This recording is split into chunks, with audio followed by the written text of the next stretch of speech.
don't believe the key to success is more. I use AI every day in my business. Raise your hand if you are now using AI every day in your business. It is changing businesses and it will change the world. I am a big fan of AI, but it can't hold up a business. It can't create loyalty, and it definitely doesn't build trust. Here's what I know. People don't do business with information. People do business with people. I hope that you use AI in your practice. I had a conversation with Rory last night. We were talking about paralegals, right? We were talking about admin. We were talking about some, I know there's some support staff in here. I'm not saying that all these attorneys need to go change their support staff. You can't live without your support staff. But what I am saying is it is going to change things. There are things that you can do with AI that are going to make you move faster, scale faster, build bigger. But here's the thing. AI might be able to generate a case summary for you, right? It might be able to make something complex simple for an email that you need to send to your client. But what AI cannot do is call your client after a hard day in court. AI can't do that. Only you can. Only a human can. And when you call that client after a hard day in court, they're going to receive you based on the level of relationship you have with them. Am I correct? When you have to deliver some really, really tough information, they're going to receive it better when there's trust, when there's a foundation of a relationship. The thing I know, and I have believed every second of my life, is that every single opportunity we have in life is attached to a relationship. And more importantly, every relationship you are ignoring or letting drift away could be the opportunity you're missing. Think about this for a second. How many of you can think back to your last big client? Raise your hand. And how many of you immediately can think of the relationship that brought you that big client? How many of you can think back to getting the best table at a restaurant where you went on open table and there was absolutely no tables available, but you knew somebody who knew the maitre d' and you got a reservation in that restaurant? How about tickets to a sold-out concert? How about a new job? All of these things that happen in our life, all of these big moments, you can tie back to a relationship. The thing I want you to think about today is the relationships that you're letting drift away. The relationships that you're potentially ignoring. We are so caught up in finding the next client, finding the next person to help us in our business. And I can tell you from 23 years of experience, they're sitting right in front of you. They already live in your database. They're already connected to someone at your firm. The opportunities that you need are likely already built into a relationship that you may already have. Someone that already knows you, likes you, and potentially trusts you. Because when you build these relationships before you ever need them, that's how you build a successful business. That's how you build a business that can survive in any economy, in any business cycle. It can survive anything because you've built it on a solid foundation of trust. The thing that I've learned that changed my life and my business forever, and the thing I want you to remember, is that relationships aren't just part of your business, they are your business. Period. Hard stop. Now, I'm not going to stand here and tell you to stop doing the other things that are bringing you leads or bringing you income. I believe in sales that everything works. Everything works. It's just a matter of how much time, energy, and money does it take us, right? But what I do believe is the foundational piece of your business is and always will be relationships. You have to make them the core working factor. If you want to have that great practice, great life, both of those things come down to relationships. And when we talk about relationships, I'm talking about them to you today in 3 different buckets. I want you to think of 3 different buckets of relationships. You've got your clients, You've got your team members and the people that work with you and support you that you couldn't live without. And then you've got the referral partners. And I know how important referral partners are because I lived them in my business, right? The partners in your business that can bring you unlimited streams of people to your business. And when we talk today about some solutions I'm going to give you, I want you to think about it through the lens of all three of these buckets.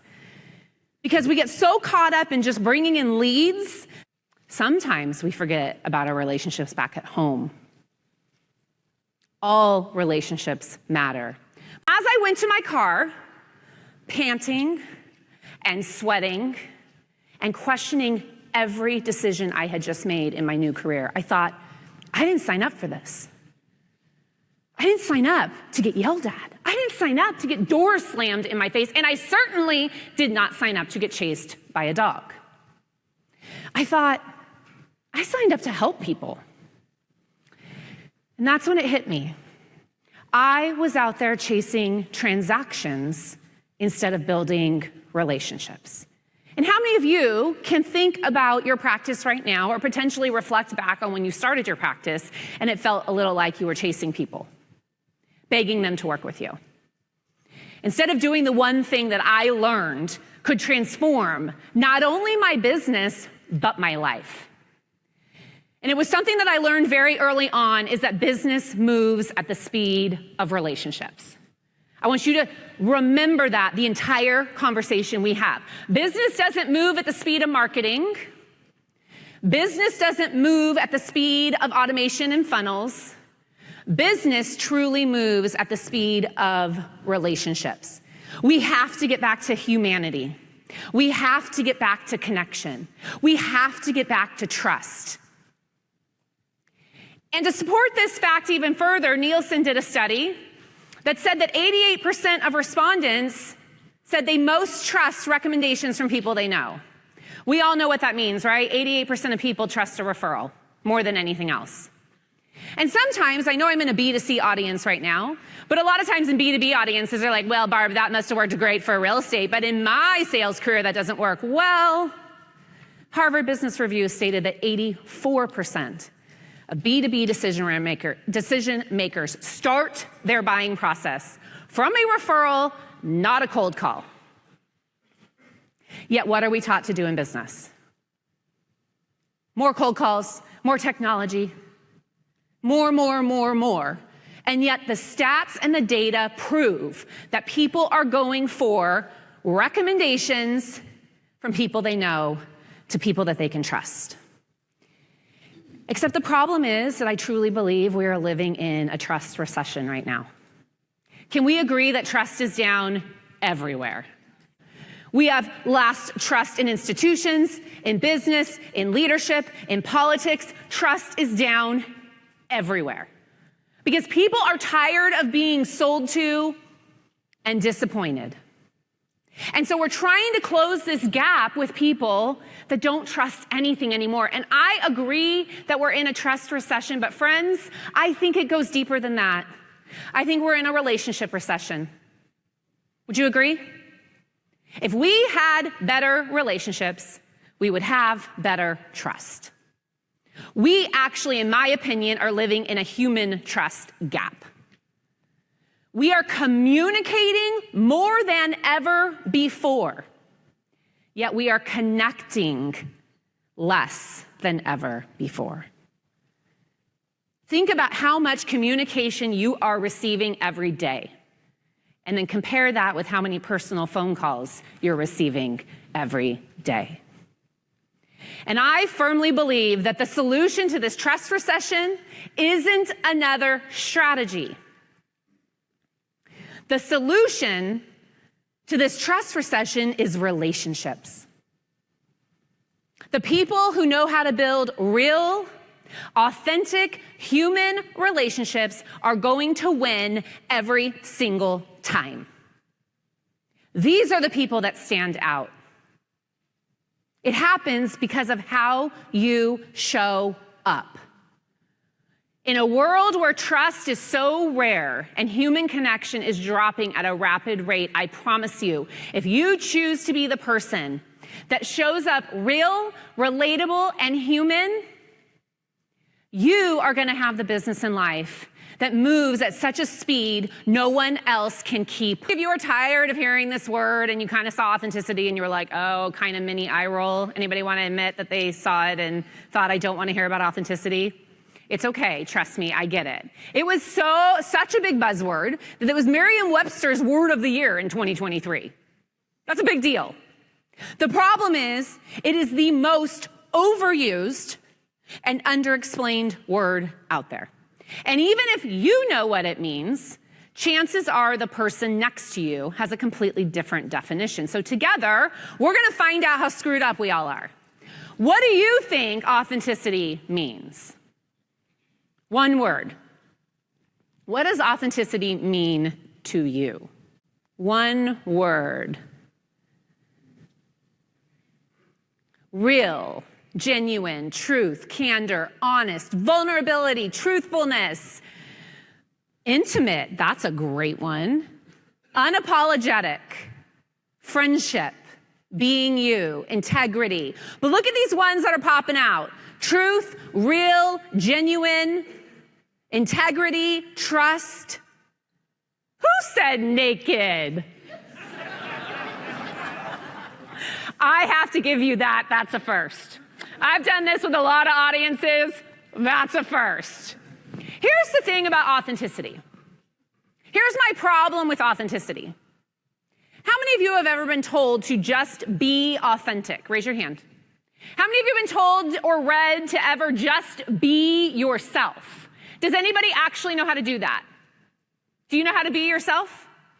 My beef with this phrase is that just be yourself means you're being something else. Be, if you think about that word, is a very performative word, right? Today, I'm going to help you redefine authenticity. I'm going to give you permission to think about authenticity differently. And here's how I want you to think about authenticity differently. Authenticity isn't about doing anything. It's not about being anyone. It's not even about being yourself or being authentic. Authenticity is undoing everything that isn't you. And why this is so important is that when you were young on your playground, you learned to wear some masks. Can anybody think back to childhood and think back to a mask that they potentially learned how to wear on the playground? The problem is, as adults, we never take the masks off. And we learn these layers of performance and protection. And we put up our walls.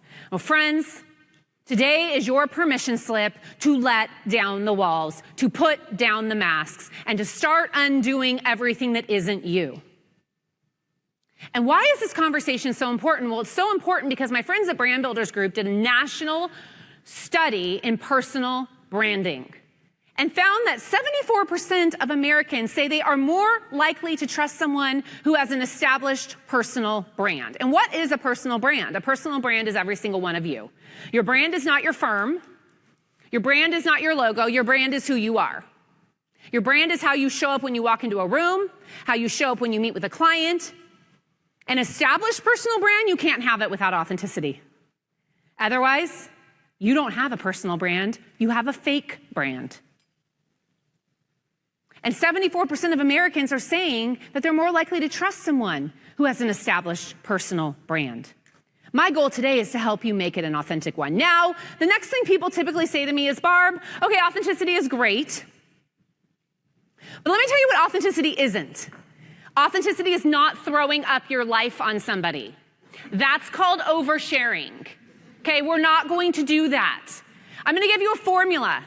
It's authenticity plus emotional intelligence that's going to equal influence. The influence that you want more in your life is where you take who you are authentically are, and then you put a layer of emotional intelligence over it.